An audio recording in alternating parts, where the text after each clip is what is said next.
Hi, I'm Michael Patterson, and we're talking about better brains by design, how we can design our brains to be better as we get older. Rather than decline, we want them to keep getting stronger, getting more powerful so that we can flourish rather than decline and suffer.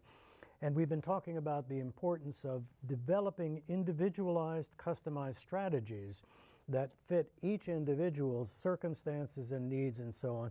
But there are a few particular areas that we think are fairly generalized to everybody that should be looked at. And one of the important areas that we want to look at is emotions and emotional styles.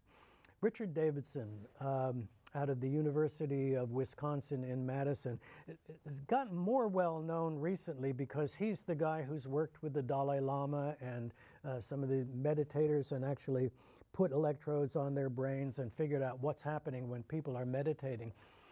But he really, previous to that work, was the father of what's called affective psychology. It's the psychological study of emotions. Before Davidson, people wondered whether psychologists really even could study emotions, but he's really developed that whole field. And over the course of his work, what he's come to believe is that each of us operate out of 6 types, styles of emotion. And they're not intuitive. Interestingly enough, what he focuses on, you wouldn't normally think of emotions, but he can actually pinpoint this in terms of what's going on in the brain, what's going on in the body, and equate them to emotions.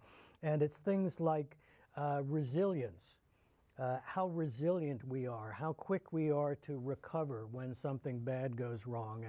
And these emotional styles work on a continuum. So on the one extreme, you would be very quick to recover, and on the other extreme, you'd be very slow to recover.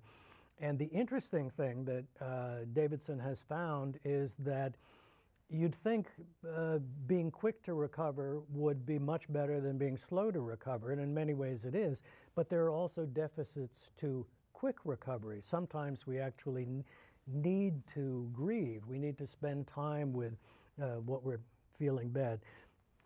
The main takeaway point on this is that if you are operating in either extreme, your general way of dealing emotionally with situations is at either extreme, it's going to be less effective for you than if you can kind of move them towards the middle.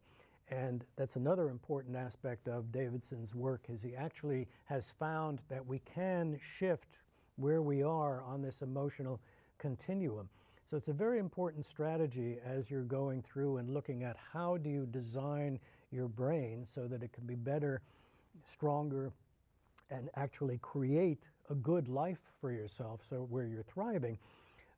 Your emotional regulation has a very important effect, not only on your health, because if you're stressed out and not dealing with things emotionally, your health will suffer.